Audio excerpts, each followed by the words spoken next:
เฮ็ดอยู่สนามบินบัดไตเลยหรือว่ามาทางบ่เฮ็ดอยู่บ่ตินสินะหรือว่าอือฮึเข้ามาทางคอมมิตรภาพลาวลาวไทยก็เฮ็ดอยู่พี่เลยสินะแต่ก่อนจะเฮ็ดวีซากับที่ใดมันต้องมีหนังสือเชิญก่อนเนาะเดี๋ยวมื้อนี้เรามาเบิ่งตัวนี้ก่อน โอเค อันนี้มันหน้าตาของใบอนุญาตวีซากับด่านเนาะวีซามันน่ะมาจากวีซาหั้นเด้อเ签证โดยเนาะบ่แม่นวีซาเฮียนนั้นเนาะอันนี้签证กับด่านเจ้ามันหยังกับด่านมันกับที่เนาะอยู่ด่านหั้นเลยหั้นน่ะกับด่านเนาะอืมโอเคแล้วเอกสารฉบับนี้มันยังออกโดยกระทรวงการต่างประเทศเนาะหรือว่ากรมกงสุลของกระทรวงการต่างประเทศเนาะ อันนี้มันอันนี้มันหมายความว่าคนจีนจะเข้ามาหรือคนต่างประเทศจะเข้ามาทางด้านมิตรภาพอ่าตัวที่1เนาะอยู่เวียงนี่เพราะว่าหยังเป็นว่าถึงหน่วยงานวีซากับด่านเนาะที่ที่ด่านสากลมิตรภาพ1ด่านสากลมิตรภาพ1มันหมายถึงตัวนครหลวงกับหนองคายพี่เนาะตัวนี้ วันนี้จากหนึ่งจากกรมกงสุลกระทรวงต่างประเทศที่นครหลวงเวียงจันทน์นะแล้วก็เลขที่มันจะมาใส่อยู่รุมนี้มันจะต่างจากตัวเอกสารที่เราเห็นมาผ่านมาหันอยู่เบื้องขวามือสุดนี้แม่นบ่มันต่าง อือฮึ อันนี้บ่อนอิงเนาะมีอันเดียวอันแม่นตัวอย่างว่าผู้ที่จะเสนอเอาคนจีนเข้ามาลาวแม่นไผแม่นบริษัทตัวนี้เนาะอันนี้มันอาจารย์เป็นชื่ออาจารย์เด้อ โดยบริษัทแจ็คบราวน์บริการพัวพันเอกสารจำกัดผู้เดียว อันนี้คือบริษัทที่ยังที่เป็นตัวแทนแลนเอกสารหนังสือเชิญให้กับพวกคนต่างดาวโดยเฉพาะแม่นคนจีนเนาะฉบับเลขที่1ลงวันที่3เมษายน2024เนาะอันนี้ก่อนจะได้ใบอันนี้อาจารย์ต้องเขียนใบเสนอนี้ก่อนเนาะใบเสนอนี้ก่อนใบเสนอไปหากรมกรมกงสุลเนาะ แล้วส่วนหลายมันไผเฮ็ดบริษัทอันน่ะก่อสร้างบ่หรือว่ารับเอาคนจีนแรงงานจีนมาหั้นน่ะมันจะมีอาจจะมีหลายคนเป็น10เป็น100ก็สร้างจะเรียงลำดับเลยเนาะแต่อันอืนี้อาจารย์ยกให้มเห็นได้แต่คนเดียวเนาะตัวอย่างว่ากรมกงสุลกับกระทรวงต่างประเทศเห็นดีเอาวีซาประเภท N1 B2 อันนี้พี่น้องสิเข้าใจอยู่เนาะตัววีเป็นซาประเภท ปีสอง N1 B2 นี่นะโดยอา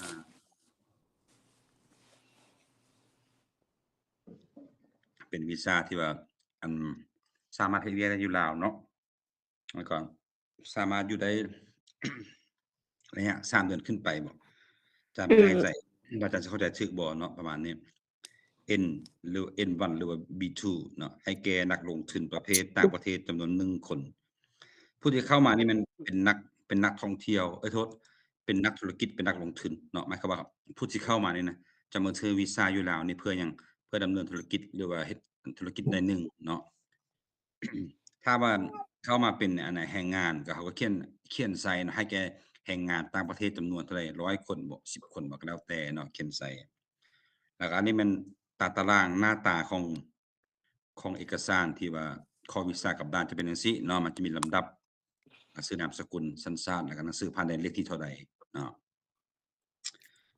อือฮึอันนี้มันคืออันนี้มันคือหน้าตาของใบอนุญาตขอวีซากับด่านจะเป็นประมาณนี้ภาษาลาวเนาะภาษาลาว มาอันนี้ท่านน่ะพะน้องเคยเห็นมาก่อนบ่เอกสารแบบนี้โดยเคยเฮ็ดอาจารย์ตัวนี้เคยเฮ็ดเนาะโดยโอเคอันนี้มันถ้าว่าผู้ใดเฮ็ดเวียกด้านเอกสารกับบริษัทอันน่ะแลนเอกสารของจีนหยังหั้นนะก็จะได้เฮ็ดอยู่เนาะไปพัวพันกับกรมนี้กรมนั้นหั้นนะโอเคมาคันท่านน้องหญิงหยางเนาะได้เฮ็ดมาน่ะคือสิโอเคอยู่ตัวนี้นะมากระทรวงการต่างประเทศ我们怎么说ไหว้เจ้าปู่มา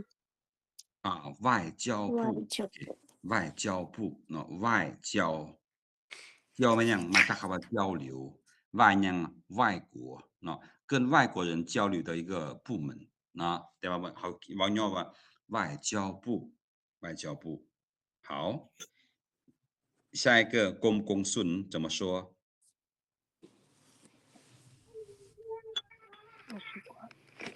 ค่ะ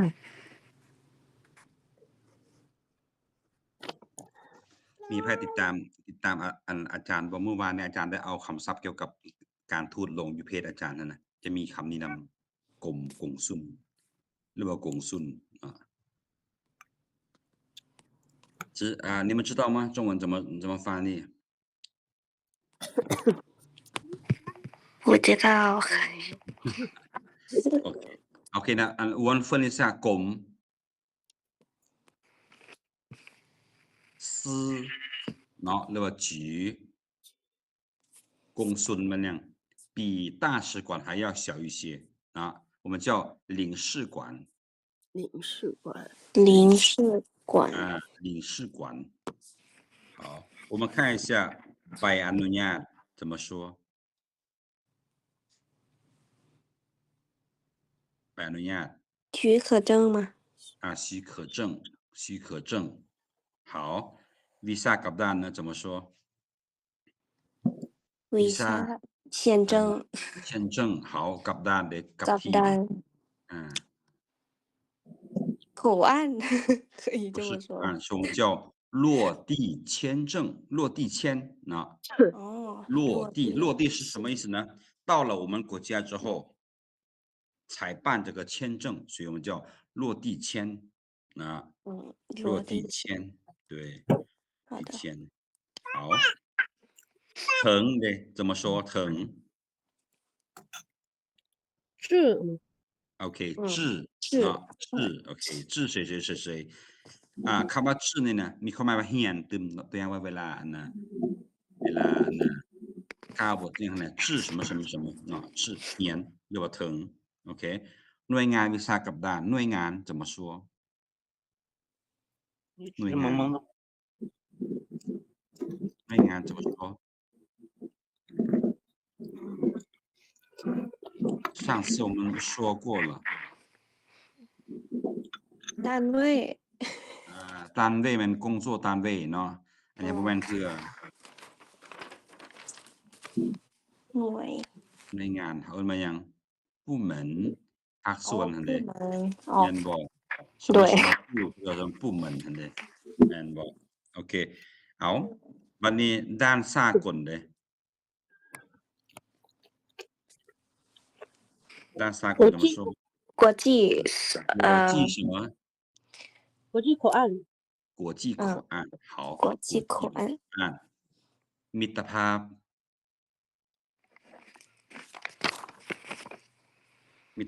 怎么说มิตรภาพ我们喝酒的时候经常说祝我们的什么什么天长地久祝终老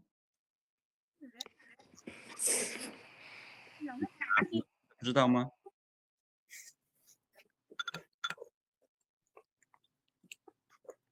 有什么有还有呢下面后面是什么字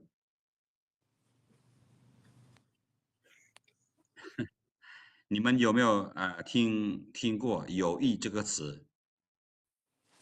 有听过友谊对友谊就是มิตรภาพ友谊มิตรภาพ好OK 这样吧老师带你们看一下下面老师给你们准备的 OK 好先看一下第一个领事司领事司那อันนี้มันกรมมัน司นะกรมกงสุลโอเคใบอนุญาต许可证许可或者许可证นะ许可证วีซ่ากับด้าน落地签落地签对มาจากคำว่า签证落地签证落地签โอเคหน่วยงานเกี่ยวกับ单位处单位处หรือว่าอาจารย์ใช้ตึมแป๊บอาจารย์ตึมคำนี้ใช้ตึม部门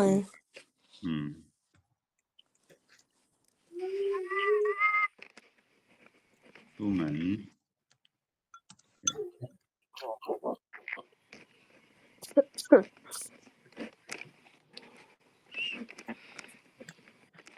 等一下老师给你们按下拼音一会给你们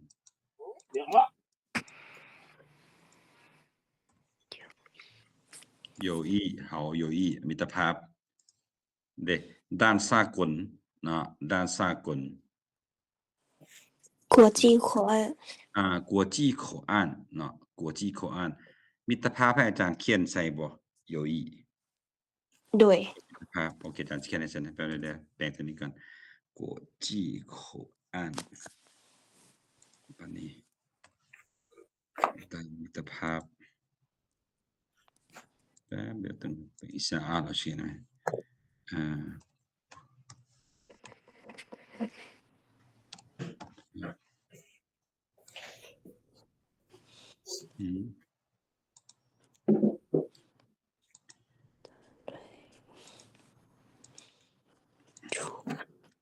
桥เนาะคำว่าคั่วมัน桥อาจารย์ใส่ให้เลย有一桥คั่วมิตรภาพลาวกับ桥มันคั่วเนาะคั่วมิตรภาพแปลว่า一号有一桥เนาะ一号有一桥หมายถึงคั่วมิตรภาพ1ระหว่างเวียงจันทน์กับหนองคายเนาะโดยโอเค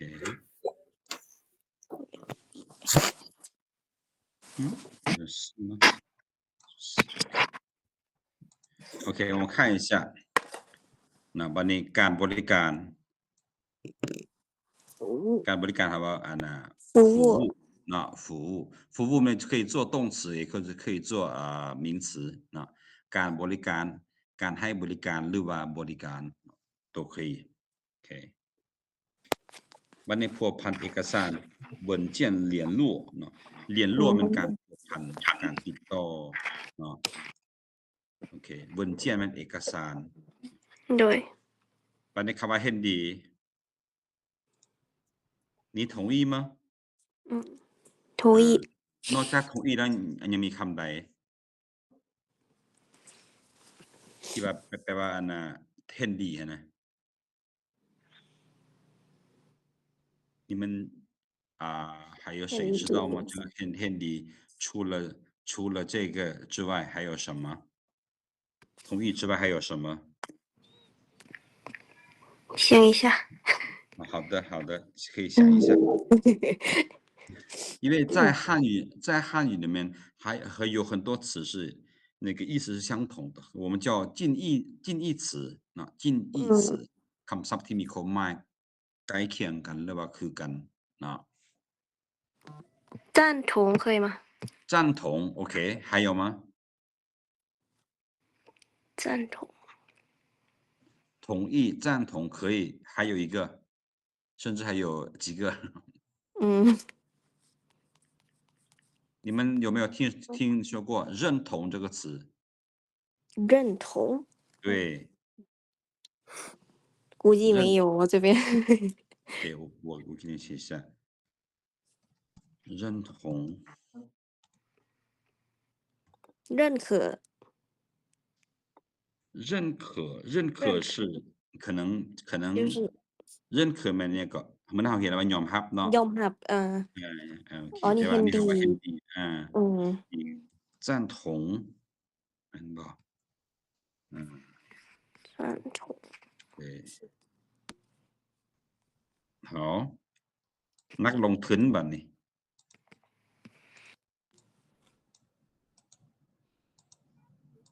นักลงทุน投资者โอเคเพราะน้องนักลงทุนกับนายทุนมันอันเดียวกันบ่นายทุนคนละอันกันติบ่ก็นอกอะไรก็โอเคอาจารย์ถามตอนนั้นนายทุน怎么说นายทุนนายทุน怎么说资什么投资人呢投资人跟这个投资者是一样的意思是一样的投资者 OK 投资者好那这个留给你们一个自己去查一下这个怎么说好然后周一的时候你们查到了你们可以告诉一下老师好吗好的 OK 我们看一下อำนวยความจริงที่กงนี่นอกจากมีความหมายว่าอำนวยแล้วมันจะมีความหมายอย่างตื่ม提供นี่นะ 供我们这里呢提供免费的午餐济呢所以这个提供还有什么意思除了อำนวย之外还有什么มอบให้ได้บ่ ให้的意思แม่นแล้วเนาะมีความหมายว่าให้บริการให้กินอาหารน่ะช่วยฟรีสินะเนาะ提供โอเคความสะดวกสบายเนาะคำว่า便利便利现在我们看 7-Eleven 或者那个7 Han 7น่ะนะ是不Han Minimark 7น่ะนะ我们可以叫它便利店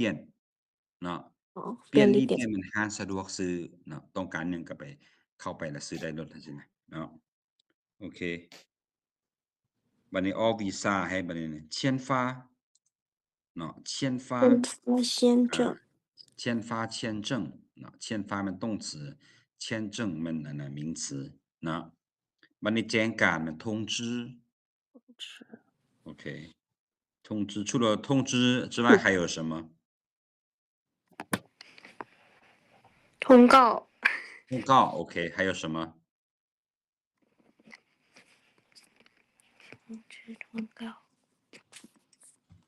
通告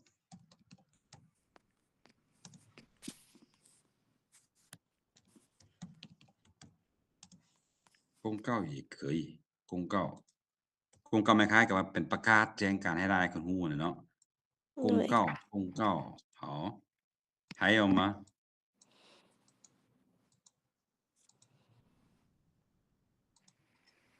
告知เคยบ่ โอเค告知มัน告知มัน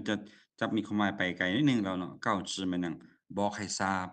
นะบอกให้ทราบ告知เป็นแบบคำทางการแบบนี้แม่นบ่แม่นๆค่อยมีเรื่องอยากถามหรือว่าอยากอันน่ะอยากให้ทราบเด้อก็ใช้คำว่า告知เนาะโอเค公告公มาหยังมาจากอันน่ะอิหยังก็公共เนาะสาธารณะนะโอเค通告通告มาคือความหมายกับ通知หมายความว่าอันนี้มันแจ้งการทางขั้นถึงแจ้งให้ขั้นลุ่มรับทราบเฮาเอิ้นว่า通知เนาะ我们อันน่ะขั้นผู้น้อยหรือขั้นลุ่มจะแจ้งกันขั้นถึงแล้วเฮาใช้คำใดมีไผคิดออกบ่คำนี้อันน่ะแม่นแล้วอัน通知มันหยังทางขั้นถึงแจ้งให้ขั้นลุ่มรับทราบโอเคเฮาเอิ้นว่าแจ้งการหรือว่า通知เนาะบัดนี้ถ้าว่าขั้นลุ่มจะแจ้งให้ขั้นถึงรับทราบเนี่ยจะใช้คำใด告知可以吗不是不能说告知转告转告มันบอกต่อเนาะเพราะมันต่างกันเด้อบอกต่อเนาะ转告是บอกต่อ公告公告不行也不行我们可以说报告报告มันรายงานให้ขั้นถึงรับทราบอะนะเนาะ对โอเค报告โอเค报告好的อันนี้มันคำศัพท์อยู่ขั้นถึงอาจารย์แยกมาให้เนาะมีอยู่14คำนี้บัดนี้มาเบิ่งคำศัพท์ที่ว่ามันเกี่ยวข้องกับตัวนี้นิดนึงเนาะที่อาจารย์อันนี้เป็นคำศัพท์เพิ่มเติมเนาะตัวอย่างว่าเวลาเฮาไปเฮ็ดวีซ่านะก็จะมีบนให้เฮาติ๊กเนาะว่าเฮาสิเอาวีซ่าประเภทใดนะตัวอย่างว่าวีซ่าท่องเที่ยว我们就直接翻译旅游签เนาะ现在很多来老挝旅游的他们都用的这个旅游签旅游签进老挝的但这个旅游签的话只能在老挝旅游3个月之内好像1个月之内然后就离开老挝不能在老挝长留如果要在老挝长留的话必须有这个工作签我们看一下 visa ธุรกิจ商务签商务签OK 商务签或者我们去他们或者我们老挝人老挝学生去中国留学我们可以用这个旅游签证旅游签证的话可以长期留在中国或者在老挝都可以留学嘛像老师去中国留学的时候办了3年的留学签证，所以这3年内老师随便去某个那个很多地方都可以去，不用再办签证了。工作签มันวีซ่าเฮ็ดเวียกนะวีซ่าเฮ็ดเวียกวันนี้และอื่นๆที่บ่ได้ระบุไว้ในนี้เขาใช้คำว่า其他签证นะ其他签证เนาะบัดนี้ไปเฮ็ดวีซ่าเนาะวีซ่าหรือว่าแลนวีซ่าเขาใช้คำว่า办เนาะต้อง是办签证办签证เนาะ我们去哪办签证呢去哪办签证呢去学校吗OK 去大使馆大使馆มันสถานทูต大使馆好我们去办签证的时候工作人员会问我们要加急吗或者普通加急มันเอาด่วน比如说去办签证正常的话一周之内才能办好是吧但是我们加急3天之内或者1天之内比如说早上去办下午就可以去取那个加急加急ออกให้ทีมวานถามว่าแล้วเนาะ签发或者签发地签发地万象บ่หรือว่า中国北京บ่อื่นๆเนาะ签发地เพราะว่าวีซ่าเนี่ยมันสามารถออกได้อยู่สถานทูตนำเด้เนาะสำหรับผู้ที่ไปเฮ็ดวีซ่าอยู่สถานทูตหรือว่าอยู่บนวีซ่ากับด้านนั่นนะมันจะเขียนใส่ได้签发地柏丁บ่หรือว่า有一桥บ่或者大使馆บ่เนาะเราต้องเบิ่งตัวนี้บัดนี้วันที่ออกวีซ่าอันนี้พอลองไปเบิ่งพาสปอร์ตของตื่มเขาจะเขียน签发日期มื้อที่ออกวีซ่าให้เฮานั้นมื้อใดเนาะคำว่า有效期แม่นวันที่จะหมดกำหนดเนาะหมดกำหนด有时候突然有人问老师วันหมดอายุ中文怎么说有时候老师想不起来有效期这个词有消息对很多单词突然被问的时候会想不起来很多词因为这个有效期之前有同学问过老师但是老师突然给忘了回答不上来OK 有效期好วันนี้คันว่า free visa เนาะบ่ได้เฮ็ดวีซ่าเลยนะเขาว่าเอิ้นว่า免签现在老挝人呢可以去很多国家都是不用做签证的我们叫免签免签好อันนี้มันคือทั้งหมดคำศัพท์ที่เฮาศึกษาในบทตัวนี้เนาะ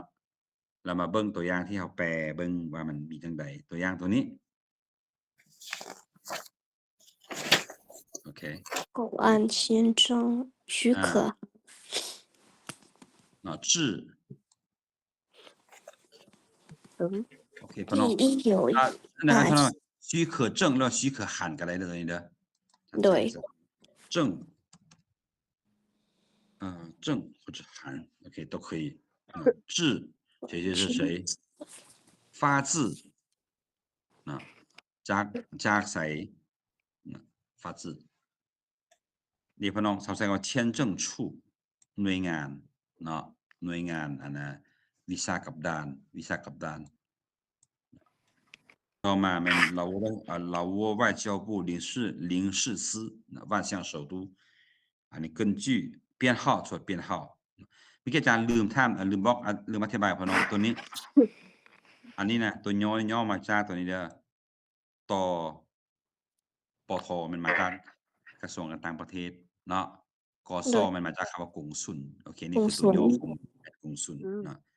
เจ้าเบิ่งต่อไปบัดนี้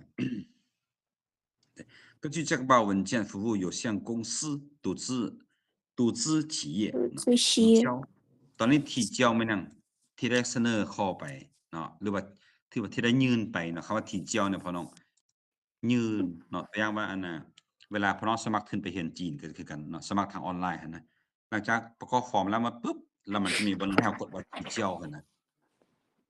หมายความว่าสำเร็จเนาะหมายความว่าที่เราเขียนมาสามารถส่งไปแล้วสามารถเสนอขึ้นไปได้แล้วเอาว่า提交เนาะ提交บัดนี้外交部领事司同意为一名外国投资者นักลงทุนต่างประเทศ签发 N1 B2 签证具体详情如下เพราะน้อง具体详情มันอย่างรายละเอียดรายละเอียดต่างๆมันอย่าง如下ดังรูปนี้ดังรูปนี้มัน如下สังเกตเบิ่งคำว่าลำดับเลขลำดับเขาสามารถใช้คำว่า序号序号โอเคโทษว่าไม่序号讯号是的顺序นะ讯号讯号姓名国籍护照号护照 OK 因此特此通知落地签款单位了妥处 OK 请提供กรุณาหรือว่าเชิญนะ提供便利并按规定签发签证โอเคประมาณนี้วันนี้อยู่นี่มีคำนี้มาจู้เป้หมายเหตุ本许可有效期为30天หมายคำว่า备注แม่นหมายเหตุหมายเหตุหมายคำว่าเอกสารฉบับนี้หรือใบอนุญาตฉบับนี้นะมีผลศักดิ์สิทธิ์นำใช้ได้30วัน30天30天วันนี้มันแค่ว่า仅限一次使用หมายความว่าใช้ได้ครั้งเดียวครั้งเดียวเท่านั้น仅限กำหนดเวลาหรือว่ากำหนดใช้一次使用一次ครั้งเดียววันนี้请将原件提交给口岸签证处原件มันอย่างเมื่อนั้นเขาแปลแล้วเมื่อวานมื้อซื่อนี่原件มันต้นฉบับต้นฉบับต้นฉบับหมายความว่ากรุณาเอาต้นฉบับนี้ไปยื่นให้กับหน่วยงานวีซ่ากับด้านวันนี้请将标签上写上公司名称标签上มันอย่างพะน้อง标签มันหมายความว่าเวลาเขาเขียนหนังสือเราจะมีเจียเรื่องติดใส่อันนี้เราสามารถเอาไป标签หมายความว่าเวลาเขียนขึ้นเวลาเอาเอกสารไปยื่นหั่นนะให้เขียนเจียเรื่องแปะใส่ให้เขียนชื่อบริษัทหั่นนะพอมันจะมีหลายบริษัทได้ไปแลนใบเอกสาร好这是 Visa กับด้าน Visa กับด้าน能跟得上吗นำทันอยู่ที่พอน้องโดยทันอยู่โอเคมีอย่างท่าอาจารย์เพิ่มเติมบ่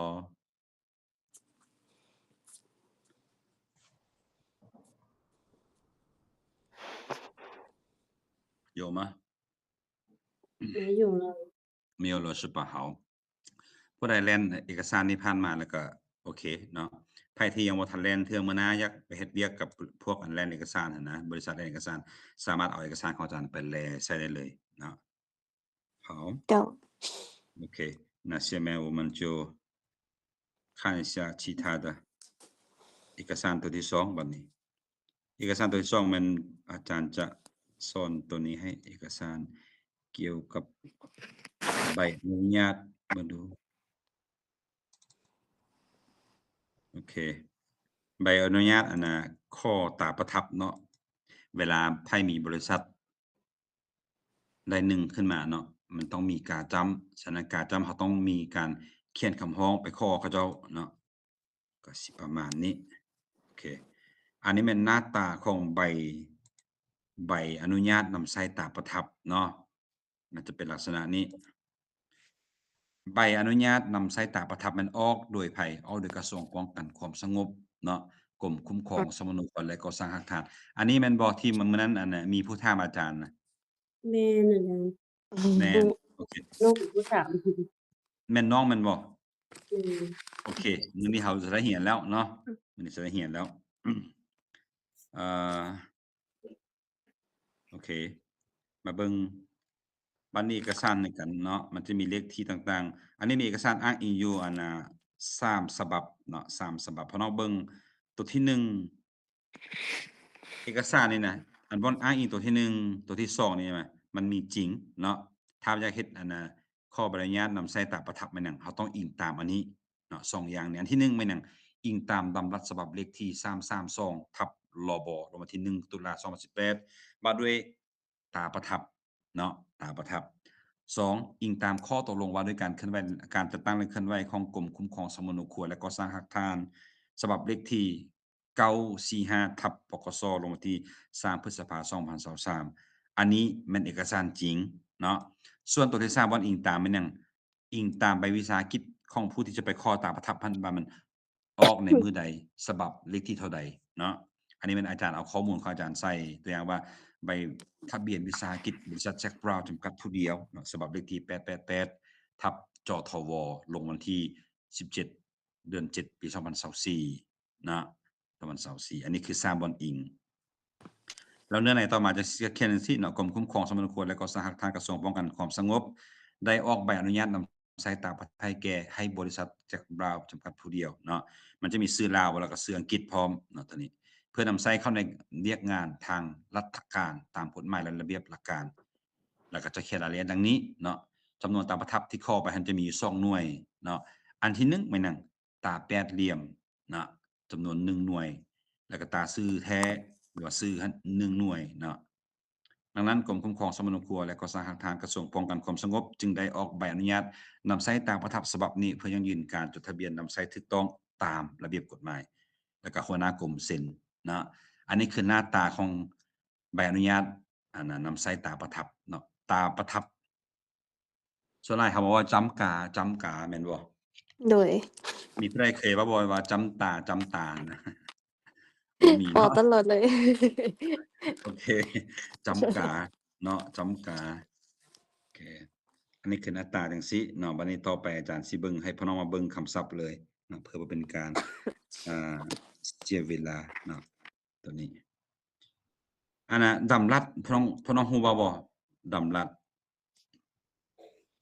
บ่ฮู้อาจารย์ บ่ฮู้เนาะโอเค จำรัดมื้อนั้นคือว่าเรียนอยู่นะ แม่น มื้อนั้น เดี๋ยวพี่น้องสัง จังลิ่ง สังเกตเบิ่งถ้าว่าเป็นดำรัฐน่ะจะออกโดยไผรัฐบาลเท่านั้นเนาะ อืม ผู้อื่นออกบ่ได้ต้องเป็นรัฐบาลเป็นคนออกให้ดำรัฐเนาะรัฐบาล我们叫什么政什么正还是令什么政令 โอเค 正令政令好政令บัดนี้มาเบิ่งคำว่าอันน่ะปกสย่อย่อมาจากไสก็ ป้องกันความสงบ 中文怎么说公安局公安公安或者公安公安局公安局啊，对还有这个จทวเจ้าหยังเจ้าหน้าที่วิสาหกิจเนาะ อ๋อ เจ้าหน้าที่วิสาหกิจย่อมาจากจทวโอเค จท มันมา ว เบิ่งตัวนี้ก่อนเนาะมาเบิ่งตัวนี้อาจารย์อันน่ะพี่น้องฮู้เนาะคันถ้าเป็นอันน่ะการจำของบริษัทมันต้องเป็นอันน่ะแปดเหลี่ยมหรือว่าหกเหลี่ยมเนาะ อันน่ะแล้วก็ต้องเป็นหยังต้องเป็นสีฟ้าเท่านั้นเนาะถ้าว่าเป็นของการจำบริษัทเนาะถ้าว่าเป็นการสีแดงมันทางราชการมันเป็นของรัฐเนาะของรัฐโอเค好看一下กระทรวงป้องกันความสงบ公安部公安部公安部เนาะผู้ตอนนี้มันแปลว่ากระทรวงตอนนี้เนาะบ่ได้แปลภาคส่วนแปลว่ากระทรวงเนาะตัวต่อไปคุ้มครองเนาะคุ้มครองใช้คำนี้เลย管理管理นอกจากกวนลิ้นยังมีคำได้บ่คำว่าคุ้มครองนั่นน่ะ 管控管管控控โอเค管控还有吗控制可以用吗ล่ะ โอเค控制โอเค控制กำกับเนาะควบคุมมันจะมีความหมายคล้ายๆกันแต่ว่ามันการใช้ต่างกันเนาะแต่ในที่นี้ครับว่าคุ้มครอง我们直接用管理不用管制不用什么控制เนาะเขาใช้管理นอกจาก管理มีคำว่า管制ตึมเนาะ制控制นั่นแหละอันเดียวกันเนาะแต่ว่าคำว่าคุ้มครองบริหารเขาใช้คำว่า管理คำเดียวเลยเนาะเป็นทางการเลยใบสมันควรมันว่าแปลว่าผู้ครบเนาะโอเคก่อสร้างบัดนี้นะ建建设建筑建设建设建设ก่อสร้างฮักทานบ่ก่อสร้างนี่นั้นเนาะฮักทานเขาใช้คำว่า基础เนาะ基础设施โครงร่างพื้นฐานสินะเนาะพื้นฐานฮักทานใบอนุญาตมีคิดว่าเวลา许可证许可函都可以มาบัดนี้มาเบิ่งตาประทับบัดนี้เขาใช้คำว่า印章เนาะ印章ตาประทับ印章印章对还有ต่อไปแม่นยังการจัดตั้งหรือว่าองค์การจัดตั้งเนาะเขาใช้ว่า组织机构组织มันจัดตั้ง组เนาะ织机构ส่วนคำว่า机构มันยังเป็นองค์การหรือว่าองค์กรได้หนึ่งเนาะคำว่า机构组织机构องค์การจัดตั้งหรือว่าการจัดตั้งเนาะปานนี้ถ้าว่าเป็นทางราชการหั่นนะ政府事务ตัวเต็มเนาะ政府事务แต่ส่วนใหญ่เขาจะใช้คำว่า公务公公务务แม่นราชการเนาะเวลาเรียนเอกสารมันจะมีดอกคันว่าเป็นทางราชการจะจำกาแดงใส่ว่าราชการเนาะบัดนี้นำใช้使用นอกจากคำว่า使用ยังมีคำใดเติมบ่ที่พวกเราเคยเรียนไหมคำว่านำใช้有吗除了使用之外还有什么用于可以吗用于ถ้าแปลตามตัวแม่นใช้กับเนาะมันไม่คือว่าเหมาะสำหรับใช้กับอันใดอันหนึ่งคำว่า用于โอเค还有吗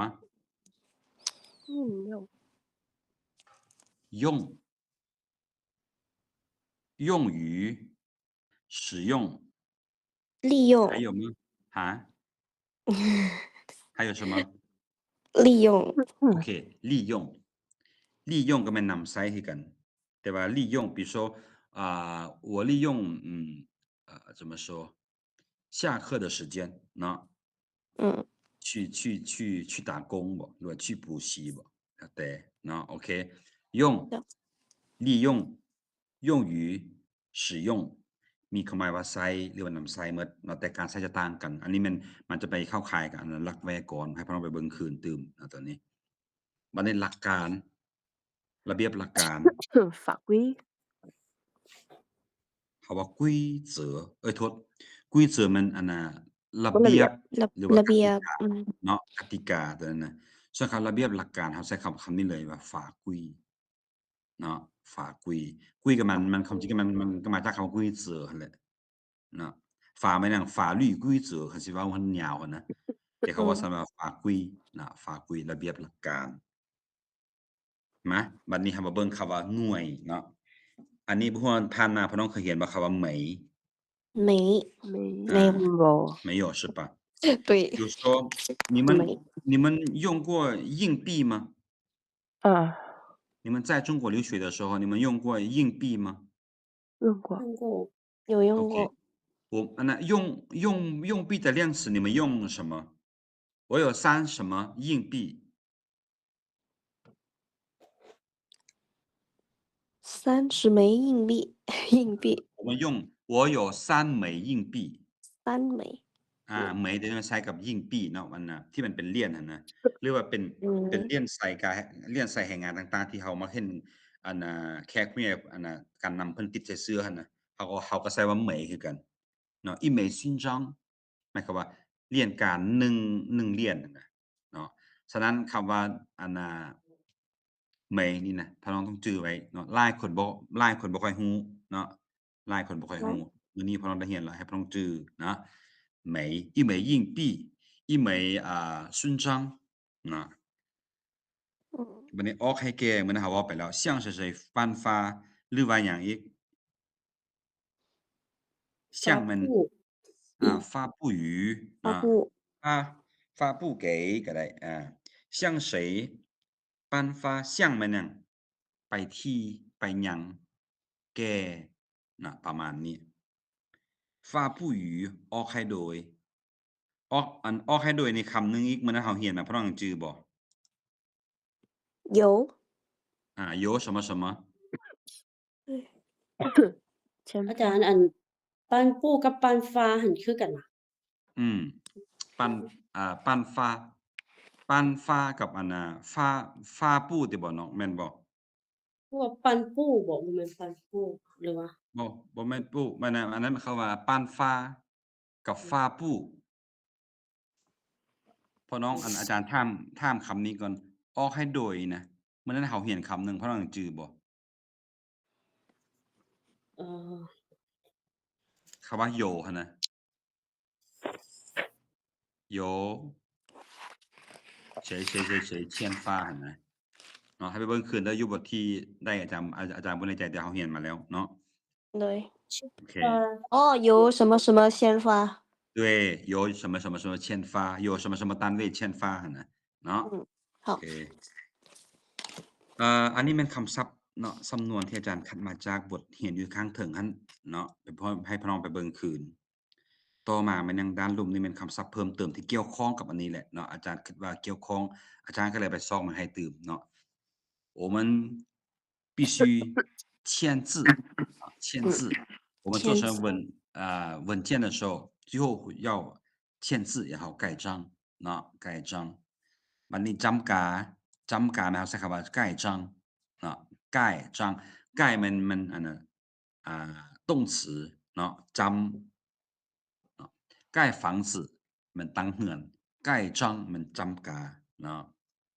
บัดนี้จำโปมือเด้เป็นหยังเขาคือบ่ใช้ว่า盖手印เนาะ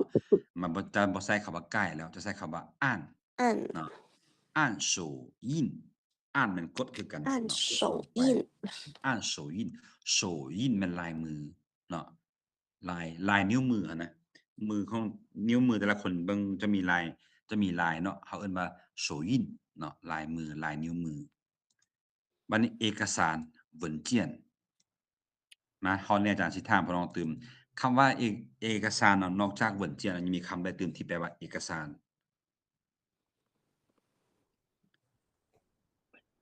资料资料 OK 资料还有吗แต่ว่าพี่น้องคำว่า资料นะนอกจากจะแปลว่าเอกสารแล้วเนาะมันจะมีความหมายหนึงตื่มมาแปลว่าอันน่ะข้อมูลเนาะ资料嗯คำว่านี่พี่น้องได้ยินบ่材料材料哦材料对材料ก็แปลว่าเอกสารเนาะแล้วนอกจากคำว่าเอกสารแล้วมันจะมีคำอื่นตื่ม材料ตัวอย่างว่า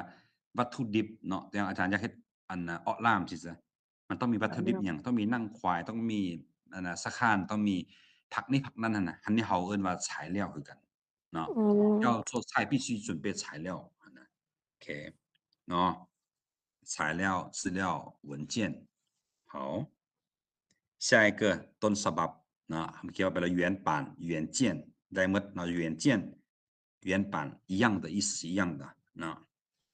บัดนี้ฉบับสำเนาหรือฉบับ copy เนาะเขาใช้ว่า复印件หรือว่า复复印版印件复复印印件版和复印版都一样的哦，你们随便用，原版也可以，原件也可以。那哦对บัดนี้自从นับตั้งแต่自从我学习汉语之后我觉得我的记忆力好了很多ประมาณนี้เนาะ自从บัดนี้勋章พอน้อง勋章อันนี้หลายคนก็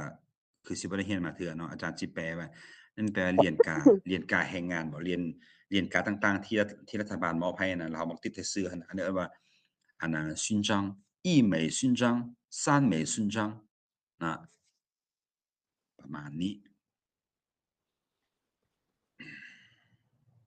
โอเคบ่พ่อน้อง对 OK อันน่ะเอกสารต่อไปเนาะวันเสาร์อาทิตย์นี้พ่อน้องสิลองเอาไปแปลเองเบิ่งก่อนบ่พ่อน้องมีเวลาแปลอยู่บ่ ถ้าว่ามีเวลาแปลแล้วอาจารย์จะส่งให้พี่น้องไปแปลก่อนเนาะถ้าว่าพี่น้องว่าโอ้จังได๋ก็บ่มีเวลาถ้าเรียนกับอาจารย์ก็สิเอาไว้สอนวันจันทร์เลยสินะอือฮึ 因为很多人他们觉得他们想比如说老师要教什么先发给他们他们要先翻译一下但是呢大部分人都不会翻说而已所以老师这次再问你们你们有时间翻吗有时间翻译吗有时间看书吗如果有的话老师就发给你们提前发给你们可以老师周日可以吗有时间我也是对 OK 好的可以先那我预习看一下好的 OK 好我们先看一下我们翻译过的这个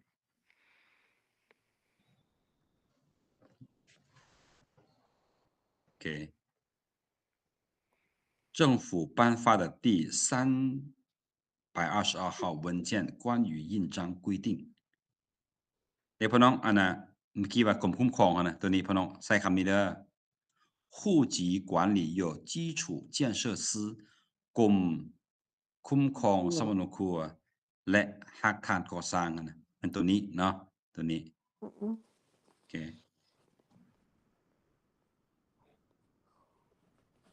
ทีนี้ว่าใช่แล้วเนาะ有限公司执照职业执照เนาะตัวนี้เด้พี่น้องอันน่ะครับว่าคันว่าอันน่ะแปดแจนะป้าเจียวเนาะป้าเจียวคำว่าเจียวตัวนี้มันมุมหรือว่าเจเนาะป้าเจียว印章一枚กง一枚เนาะกงมันทั้งหมดเนาะอันนี้คือกาแปดแจสำหรับมันกาที่เป็นของบริษัทเนาะค่อยกระสนนะโอเคบัดนี้อันนี้มันกาซื้อ名称เนาะ名称印章กง一枚数量จำนวนนะจำนวน2หน่วยนะฉะนั้นพี่น้องสังเกตเบิ่งกาจำนะจำนวนอันน่ะคำศัพท์ลักษณะนามในภาษาลาวเขาใช้คำว่าหน่วยเนาะกาจำ1หน่วยเขาจะบอกว่ากาจำ1อันเนาะ1หน่วยโอเคอาจารย์แปลงให้แป๊บนึงอันนี้ต้องเป็น户籍พี่น้องสังเกตบ่เป็นคือเขาใช้คำว่าจีพี่น้องเคยฟังบ่กัวจีแม่นบ่书籍户籍เพราะนี่มันเป็นจำนวนหลายแม่นจำนวนหลายเนาะ户籍มันยังหมายความว่าพาสอันน่ะวีซ่าเฮาน่ะขึ้นกับบ้านใดเมืองใดหน่วยใดมันมีหลายคนเด้เนาะ书籍คือกัน书มันก็มีหลายๆแบบหลายๆอันหมวดเนาะว่า书籍บัดนี้เฮาว่ากัวจีเด้กัวจีมันก็มีหลายๆประเทศแม่นบ่อังกฤษฝรั่งลาวต่างๆว่ากัวจีนะ户籍管理基础建设司司长โอเคไปทีนี้เดี๋ยวอาจารย์ส่งให้เด้ออาจารย์ขออันนี้ก่อน好先不管它了 OK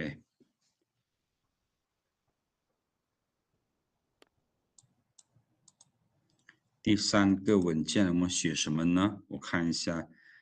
我给你们准备了什么文件 OK 这个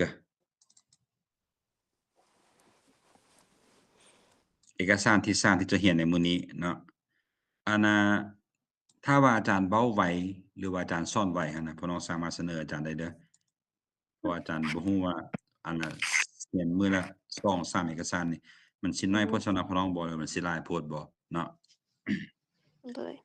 อันนี้มันหน้าตาของใบตาดินเนาะ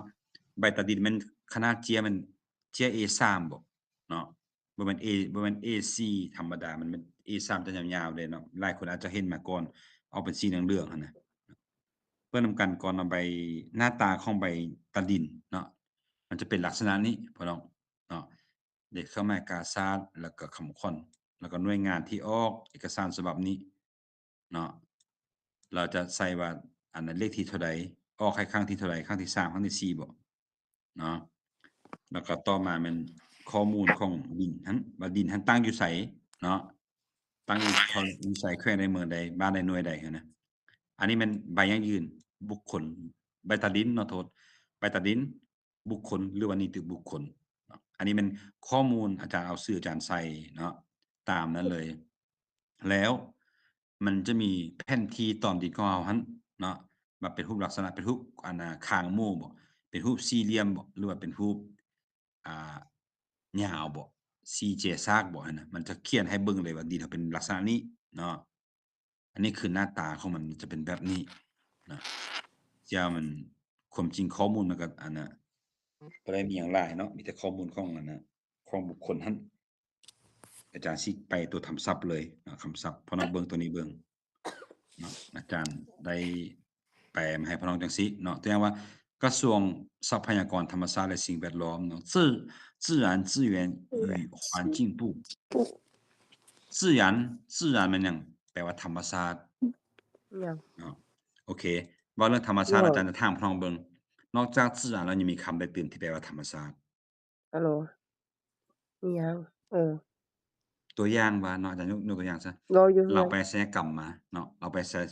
ลยกรรมมา แต่เขาเบิ่ง อยู่ บ่ เฮื บ่ อ ออกเลย น ว่าเราไปศัลยกรรมมาเขาว่ากันว่าแบบงานแบบธรรมชาติหั่นแต่ว่าไปเฮ็ดดั้งมาเนาะแต่ดั้งยังคือธรรมชาติอยู่นะเอาว่างานแบบธรรมชาติเขาสิว่าจั่งใด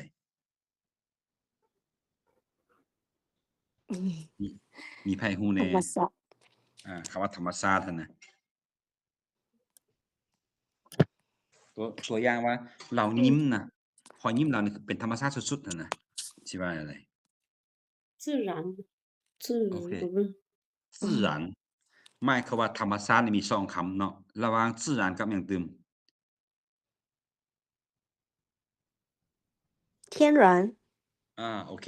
อาจารย์จะถามมันคำว่า天然มันหยังตัวอย่างว่าน้ำพุหรือว่าอันน่ะน้ำตกตาลกวงสีเนาะ是天然的不是人造的天然มันหยังมันเป็นมากับธรรมชาติเลยบ่ได้มีไปตกแต่งมันหั้นนะเนาะ天然เนาะบัดนี้เมื่อกี้เขาว่าศัลยกรรมมาแล้วแบบเป็นธรรมชาติให้ยิ้มธรรมชาติเขาใส่คำว่า自然他笑得很自然เนาะ很自然แล้วก็ถ้าว่าบ่เป็นธรรมชาติเขาจะใช้คำใดคำตรงข้ามของมันหั่นน่ะ他笑得不什么不自然不自然หรือว่า很假不自他笑得很假เนาะ他笑得很假或者他笑得不太自然เนาะโอเคฉะนั้นคำว่าธรรมชาติมัน天然กับ自然 态度 สองคำนี้แปลลาวว่า 态度 ธรรมชาติแต่ จีนเขาจะใช้ต่างกันเนาะภาษาลาวมันหยังธรรมชาติบ้านค่อยงามเด้แกเขียนว่าธรรมชาติเนาะกับเรายิ้มแบบเป็นธรรมชาติดีเนาะเขาก็ใช้คำว่าธรรมชาติแต่ในภาษาจีนมันจะใช้คำว่า自然กับ天然ต่างกันเนาะบัดนี้มาเบิ่ง资源ตัว资源คันที่แปลตามตัวก็แปลว่าแหล่งทรัพยากรเนาะแหล่งทรัพยากร资源เนาะแหล่งทรัพยากรคำว่า环境มันหยังสิ่งแวดล้อมเนาะ我们学汉语我们需要环境什么样的环境呢？要听中文歌，要看中文书，要看中国电影，要跟中国人讲中国话，都是学习汉语的环境啊。嗯โอเคพอเราสังเกตเบิ่งระหว่างกระทรวงกับแผนกนะมันต่างแต่ตัวไทยหั่นเนาะคำว่ากระทรวงมันปู่ส่วนแผนกมันเขาว่าทิ้ง 听มันอาจารย์เว้าไปแล้วเนาะแผนกนี่มันต้องแม่นอยู่ขั้นใดแผนกทรัพยากรธรรมชาติและสิ่งแวดล้อมมันอยู่ขั้นใดบ่น้อง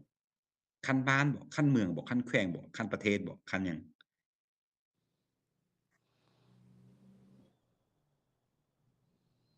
ว่าพี่น้องยังจื้อบ่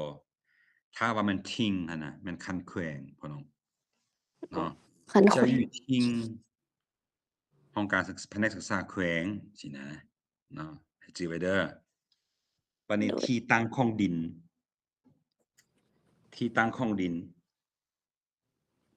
土地位置土地แม่นดิน位置แม่นที่ตั้งเนาะที่ตั้งใบตาดินเด้เว้าง่ายๆว่า土地证土地证มีคำหนึ่งเนาะอันนั้นคำว่าตี้ชี่เห็นไหมตี้ชี่อาจารย์คือมันเขียนยากอาจารย์เลยบ่อาจารย์บ่ใส่ให้อาจารย์ใช้คำว่า土地证土地证土地证ใบตัดดินเนาะเว้าตามโตเลยบัดนี้สิทธิ์นำไส้ที่ดินสิทธิ์มันหยังคำว่า权เนาะสิทธิ์หรืออำนาจมัน权使用权สิทธิ์นำไส้หยัง地土เนาะฉะนั้น使用权มันสิทธิ์นำไส้เนาะสิทธิ์นำไส้เจ้าของสิทธิ์นำไส้ที่ดินเด้เจ้าของมันคำนี้เขาว่า主人ก็เป็นเจ้าของเนาะแต่เอกสารเป็นคำว่าเจ้าของเขาจะใช้คำนี้ว่า所有者所有者所有者แม่นเจ้าของหรือผู้ที่มีไว้ในครอบครองอะนะเนาะ土地使用权所有者เจ้าของสิทธิ์นำไส้ที่ดินนะประมาณนี้บัดนี้ถ้าว่าเป็นทรัพย์เดิมมันหมายความว่าอะไรมันทรัพย์ที่ได้ตกทอดกันมาบ่ต่างๆเนาะเขาใช้คำว่า原有财产原有มันที่มีมาก่อนดั้งเดิม财产มันทรัพย์สินเนาะทรัพย์สินต่อมาประเภทที่ดินมันก็มีแบ่งหลายอย่างเนาะดินก่อสร้างบ่ดินนาบ่ดินต่างๆหั่นนะเล่สิงเนาะเล่สิงมันประเภทเนาะประเภท土地เล่สิงประเภทของดินถ้าว่าเป็นดินกสิกรรมเขาก็ว่า农业用地农业มันกสิกรรมเนาะด้านกสิกรรมก็ได้用地มันใช้เพื่อใช้หยังเอาดินมาใช้เพื่อหยังกสิกรรมปลูกฝังบ่ต่างๆนั่นน่ะเนาะเขาเรียกว่า农业用地บัดนี้ปึ้มทะเบียนที่ดินนะ好像土地登记簿或者土地登记本นะบัวกับเปิ่นความหมายเดียวกัน户口本户口簿ได้คือกันเนาะต่อมาแผนที่ตาดินเนาะ土地证地图เพราะว่าคืออาจารย์เว้าไปเมื่อกี้แหละใบตัดดินนั่นน่ะมันจะบ่ละเอียดว่าดินของเฮาหั่นน่ะเป็นรูปลักษณะใด3แจบ่4แจซากบ่หรือว่ายาวๆบ่สินะมันจะเขียนมันจะแต้มให้เบิ่งอยู่ในอันน่ะใบยั่งยืนตัดดินหั่นเลยเนาะ บัดนี้เนื้อที่ดินเนื้อที่มัน面积นะ面积มันที่เนื้อที่นะ土地面积เนื้อที่ดินนะเนื้อที่ดินต่อมามันยัง平方米มันอันน่ะตามเม็ดเนาะตามเม็ดหัวหน่วยในการวัดแทกเนาะ平方米ต่อมามาตราส่วนมันเขาใช้คำว่า比例เนาะ比例มาตราส่วนหรือว่าอัตราส่วนก็ได้พี่น้องเด้อคำว่า比例แปลว่าอัตราส่วนก็ได้หรือว่ามาตราส่วนก็ได้เนาะ比例比如说我们做那个果汁的时候，我要什么？要有一个比例，比如说要放多少水果，要放多少糖，要放多少冰块ต่างๆเนาะประมาณนั้นนอกจากคำอันนั้นอยู่ในใบตาดินที่อยู่ข้างเทิงแล้วเนาะอาจารย์ได้คำศัพท์เพิ่มเติมเนาะที่เกี่ยวข้องกับดินนี่มาให้พี่น้องได้ศึกษาไปเติมเนาะอันที่1กวางหรือว่าความกว้างของก็ใช้ว่าควันหรือควันตู้ยาวก็ว่า长ความยาวก็ว่า长度เนาะ长度长度บัดนี้ถมดินเนาะอยู่เวียงนี่ดินมันต่ำเนาะเขื่อนได้สิอันนั้นดินตอนนั้นจะปลูกสร้างเขื่อนตอนนั้นถมดินก่อนนะเขาใช้คำว่า填土เนาะ先填土再盖房子填土ดินปลูกสร้างนะเขาก็ใช้ว่า建筑用地เนาะ建筑用地ค่าดินก็ว่าที่รถไม้ที่เนาะเวลาพี่น้องสังเกตเบิ่งเวลาไปใช้หั่นน่ะเขาจะเขียนใบประกาศเนาะติดใส่ดินให้ว่าไม้ที่ชื่อว่า出售ก็ได้เนาะแปลว่าขายนะเซาดินได้租地นะ租很多人不想买，他们用这个买地的钱用来投资，先租地，然后再做其他生意นะ比如说种植、养殖种植มันการปลูกฝังนะ养殖มันการเลี้ยงสัตว์ต่างๆนะบางคนจะเช่าดินเพื่อมาเฮ็ดเป็นฟาร์มหมูฟาร์มไก่บ่ก็แล้วแต่เนาะแต่เขาจะบ่ซื้อเนาะ租地มันคล้ายๆว่าดินว่างเปล่าบ่ได้มีหยังเลยครับว่าคง地 คงติ คงที่ใช้คำว่าคงเลยนะคงที่บัดนี้คำว่าอวนกรรมสิทธิ์ที่ดินนะเขาใช้คำว่า土地出让หรือว่า转让รัง 转让มันเป็นการส่งต่อเนาะส่งต่อ出让ก็หมายความว่าการส่งออกการเอาออกคือกันเนาะหมายเขาจะโอนออกเป็นของคนอื่นนะเนาะ โดย ต่อมามันยังค่ากรรมสิทธิ์ที่ดินเนาะค่ามันนะคำว่า让โทษจินเนาะ出让金หมายความว่าค่าโอนกรรมสิทธิ์ที่ดินนั้นมันจะมีพวกค่าดินจำนวน จิน เนาะ出让金ค่าโอนกรรมสิทธิ์ที่ดินเนาะต่อมากรรมสิทธิ์ที่ดินมันยังกรรมสิทธิ์เนาะ所有权กรรมสิทธิ์所有权土地所有权กรรมสิทธิ์ที่ดินบัดนี้กฎหมายที่ดิน土地法เติมคำว่าฝาใส่土地แล้วก็แล้วเนาะบัดนี้อากรที่ดินบัดนี้土地税นี่แปลว่าอากรหรือภาษีนะบัดนี้เจ้าของที่ดินเด้地主หรือว่า土地所有者หรือว่า所有人ก็ได้เนาะตัวนี้แบบ土地所有人หรือว่า者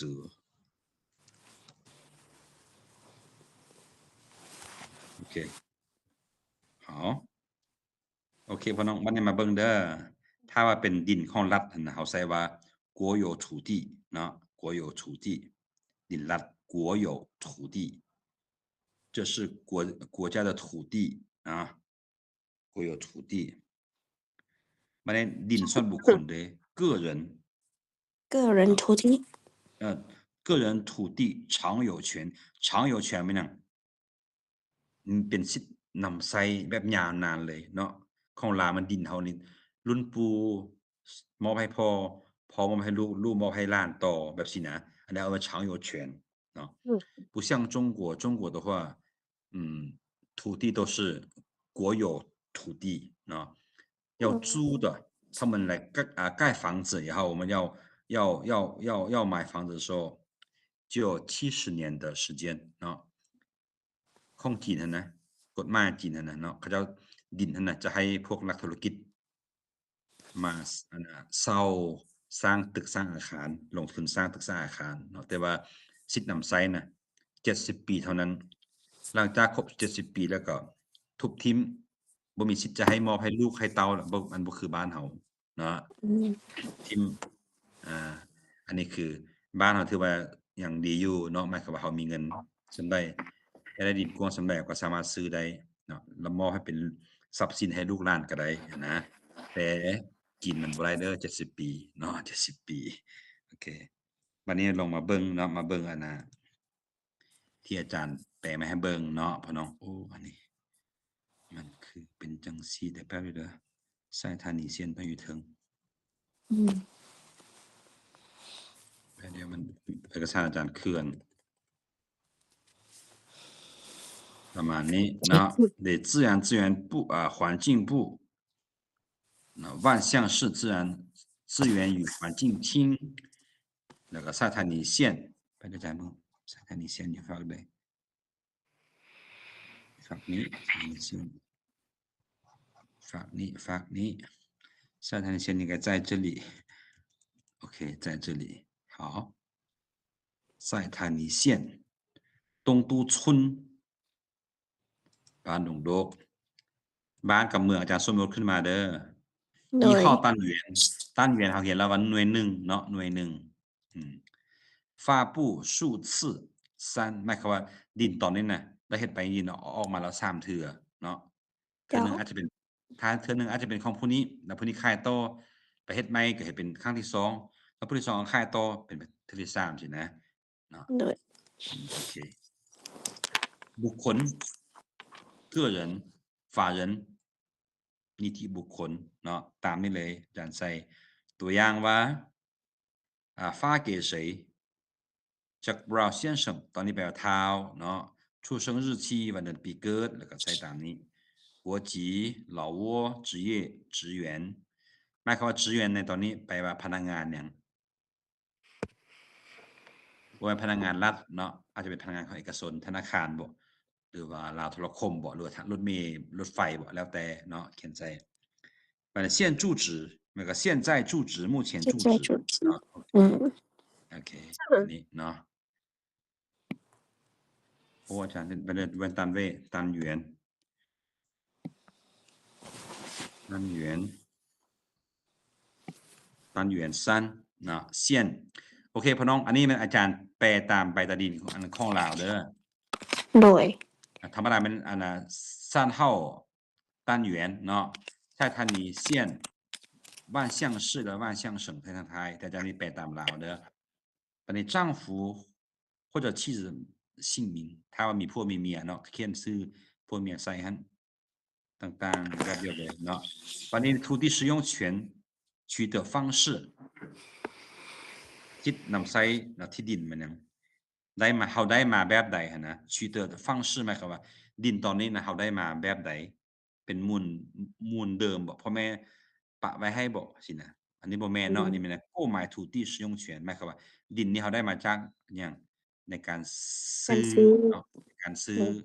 โอเคในการซื้อเนาะบัดนี้土地使用权所有者身份หมายความว่าผู้ที่อันน่ะบัตรประจำตัวเนาะของผู้ที่มีสิทธิ์นำใช้บัตรที่ดินนี้ให้นะ原有财产หมายความว่าผู้ที่ขายให้เฮานะเนาะมันเป็นทรัพย์แบบใดทรัพย์เดิมของเราเนาะมาขายให้เฮาเด้土地类型农业用地สิทธิ์ในการหยังในการอันน่ะ นำใส่กสิกรรม ดินสำหรับนำใช้ปลูกฝังกสิกรรมเนาะบัดนี้อาจารย์ใช้ตัวนี้เถียนเต้าแม่นพ่อน้องอันนี้มันทุ่งนาเด้อเถียนเต้ามันทุ่ง เทีย นา นเต้า เต้าเทียนโทษเต้าเทียน เต้าเทียน โทษเต้าเทียนมันทุ่งนาเนาะมันก็เป็นดินที่เจ้าอันน่ะภูเขาจะมาแบ่งขายหั่นน่ะเนาะ แล้ว นี่โอเคบัดนี้区域มันเขตเนาะเขตใด平原พ่อน้องคำว่า平原มันทุ่งเพียงเนาะทุ่งเพียงเป็นดินทุ่งเพียง เนี่ย แล้วก็อันนี้มันนะเลขทะเบียนเนาะเลขที่เลขที่ทะเบียนใบตัดดินนะเลขที่15张纸第5张เนาะใบที่5土地证地图编码เนาะอันนี้มันที่เราบอกถึงนี้ฮะตัวนี้แป๊บเดียวตัวนี้เนาะแผนที่ แผนที่ดิน ไปตอนดินเลขที่เนาะตอนดินเลขที่อันนี้มันเอกสารจริงที่เอาตามตัวจริงมาใส่มันจะเป็นลักษณะนี้เนาะพี่ได้พี่น้องไปเบิ่งว่ามันสิแม่นบ่เนาะใบตาดินนั้นมันจะเป็นแบบนี้แท้บ่นะเนาะตัวนี้เป็นนั่งอาจารย์จะให้พี่น้องเรียนอันนี้เพื่อบางคนเนาะมีดินจะขายให้จีนบ่โดยให้เฮาไปแปลหั่นนะเขาจะได้ฮู้ว่ามันเป็นแบบนี้เด้อนะ